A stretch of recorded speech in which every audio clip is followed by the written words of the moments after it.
नमस्कार. आजच्या या विश्लेषणात आपण एका भन्नाट विषयावर बोलणार आहोत.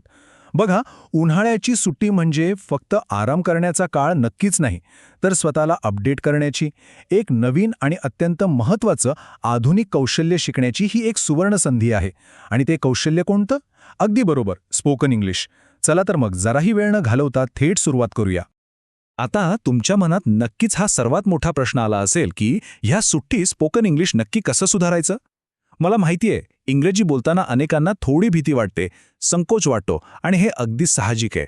पण अजिबात काळजी करू नका. या विश्लेषणात आपण हीच समस्या एकदम टप्प्याटप्प्याने आणि अत्यंत सोप्या पद्धतीने कशी सोडवायची हे पाहणार आहोत. तर आपला मार्ग कसा असेल हे बघा. आपण या 5 मुख्य मुद्द्यांवरून जाणार आहोत. प्रथम महत्त्व आणि दृष्टिकोन, त्यानंतर रोजच्या सरावाची मुख्य कौशल्य, मग आत्मविश्वास कसा वाढवायचा, तंत्रज्ञान आणि वेळेचं नियोजन, आणि शेवटी एक भारी 30 दिवसांचं चॅलेंज. लक्षात घ्या, कोणतीही भाषा शिकणं हा काही गोंधळाचा प्रवास नसून ती एक अत्यंत तर्कशुद्ध आणि सोपी प्रक्रिया आहे. वळूया आपल्या पहिल्या आणि अत्यंत महत्त्वाच्या विभागाकडे. विभाग 1, इंग्रजीचे महत्त्व आणि योग्य दृष्टिकोन. कारण बघा, कोणत्याही सवयी बदलण्यापूर्वी आपण हे नक्की का करत आहोत हे समजून घेणं खूप गरजेचं असतं. चला तर मग थेट मुद्द्यावर येऊया. आजच्या काळात स्पोकन इंग्लिश एवढं महत्त्वाचं का आहे? विचार करा, नोकरीची मुलाखत असो, स्पर्धा परीक्षा असोत, कॉलेजमधलं प्रोजेक्ट प्रेझेंटेशन असो व ऑफिसमधलं काम, अगदी रोजच्या संवादापासून ते सर्वांगीण व्यक्तिमत्व विकासापर्यंत सगळीकडे इंग्रजीचा खूप मोठा प्रभाव आहे. या सर्व शैक्षणिक आणि व्यावसायिक ठिकाणी इंग्रजी भाषा तुम्हाला एक वेगळाच आत्मविश्वास देते. आता इथेच खरी गोम आहे. आपण काय करतो, अगदी परफेक्ट ग्रामर येण्याची वाट पाहत बसतो. पण चित्रात डाव्या बाजूला दाखवल्याप्रमाणे ही आपली सर्वात मोठी चूक असते. उजव्या बाजूला योग्य मार्ग काय आहे ते बघा. आजच आत्ताच बोलायला सुरुवात करा. केवळ व्याकरणाच्या नियमांत अडकून पडण्यापेक्षा थोडं थोडं बोलण्यास सुरुवात करणं हाच इंग्रजी शिकण्याचा खरा आणि एकमेव मार्ग आहे. म्हणूनच हा विचार मला खूप आवडतो. चुका करत करतच इंग्लिश सुधारते. अगदी खरे आहे.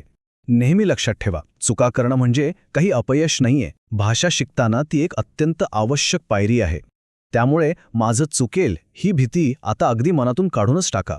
बरं, दृष्टिकोन तर तयार झाला, पण आता प्रत्यक्ष काय करायचं? वळूया भाग 2 कडे. रोजचा सराव आणि 4 मुख्य कौशल्य. आता आपण फक्त थिअरी बाजूला ठेवून रोज करता येण्यासारख्या साध्या सवयींबद्दल बोलूया. हा बघा, हा आहे स्पोकन इंग्लिशचा गोल्डन फॉर्म्युला. ऐकणे, बोलणे, वाचणे आणि लिहिणे. भाषेचा भक्कम पाया तयार करण्यासाठी आपल्याला या 4ही गोष्टींचा रोजच्या रोज सराव करावाच लागेल. हाच तो सुवर्ण नियम आहे जो तुम्हाला भाषेवर खरी पकड मिळवून देईल. चला, पहिली विशिष्ट सवय पाहूया. ती म्हणजे तुमचा शब्दसंग्रह वाढवणं. दररोज फक्त 10 नवीन शब्द घ्या, त्यांचा अर्थ समजावून घ्या आणि महत्त्वाचं म्हणजे त्यांचा वाक्यात कसं उपयोग करायचा ते पहा. उदाहरणार्थ, ऑपॉर्च्युनिटी म्हणजे संधी, कॉन्फिडन्स म्हणजे आत्मविश्वास. आता 1 मिनिट विचार करा. जर रोज फक्त 10 शब्द शिकण्याची सवय लावली तर एका महिन्यात तुमच्याकडे किती मोठा शब्दसंग्रह तयार होईल? कमाल आहे ना? याचसोबत वाचन आणि लेखन. वर्तमानपत्र, एखादी गोष्ट किंवा लेख रोज किमान 15 मिनिटं तरी मोठ्याने वाचा. मोठ्याने वाचल्यामुळे तुमचे उच्चार आणि प्रवाहीपणा खूप छान सुधारतो. आणि लेखनासाठी काय करायचं? तर रोजच्या दिनचर्येवर, म्हणजे सकाळी उठण्यापासून ते रात्री झोपेपर्यंत तुम्ही काय केलं यावर फक्त 5 ओळी लिहून काढा. यामुळे आपण शिकलेले नवीन शब्द पक्के लक्षात राहतात. आता हे उदाहरण किती चपखल आहे पहा. मातृभाषेतून इंग्रजीत भाषांतर करण्याचा सराव कसा असावा हे यातून अगदी उत्तम प्रकारे स्पष्ट होतंय. मराठीत आपण म्हणतो, मी उद्या बाजारात जाणार आहे, आणि त्याचं इंग्रजी, I am going to market tomorrow. ही अतिशय साधी वाटणारी भाषांतराची प्रॅक्टिस तुमच्या मातृभाषेला इंग्रजीच्या वाक्यरचनेशी जोडण्याचं एक अत्यंत प्रभावी काम करते. आता आपण वळत आहोत सर्वांना सतावणाऱ्या एका महत्त्वाच्या प्रश्नाकडे. विभाग 3, बोलण्याचा आत्मविश्वास कसा वाढवावा.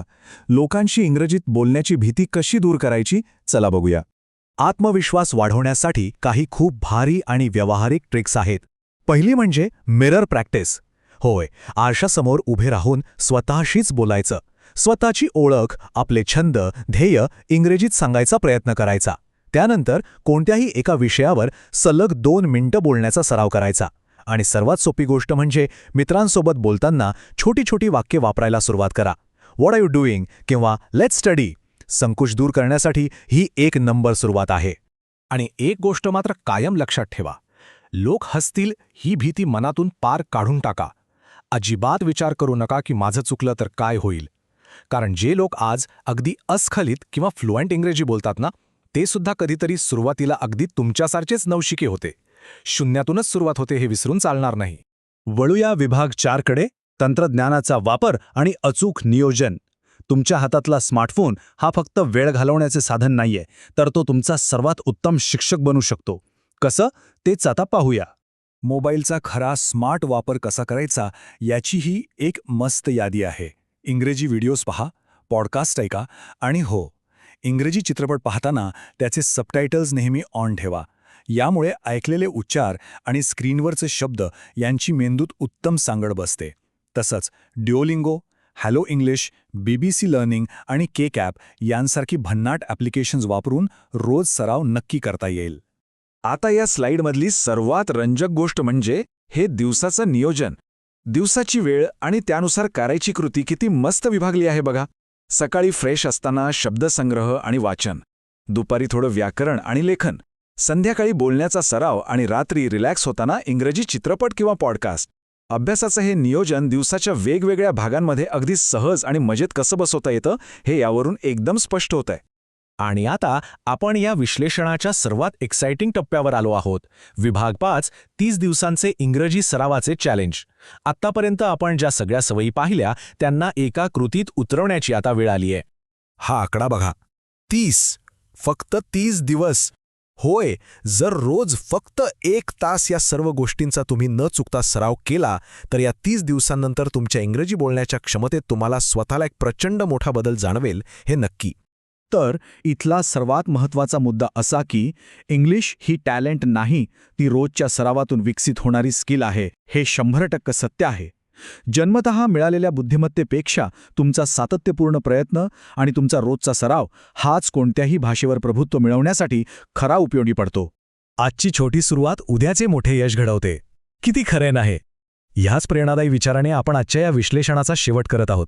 ह्या सुट्टीत उगाच वेळ न घालवता आजच हे पहिलं पाऊल उचला आणि स्वतःच्या प्रगतीसाठी कामाला लागा. आज कोणती नवीन सवय तुम्ही सुरू करणार आहात याचा नक्की विचार करा. हे विश्लेषण पाहिल्याबद्दल खूप खूप धन्यवाद. पुन्हा भेटूया अशाच एका भन्नाट आणि माहितीपूर्ण विषयासोबत.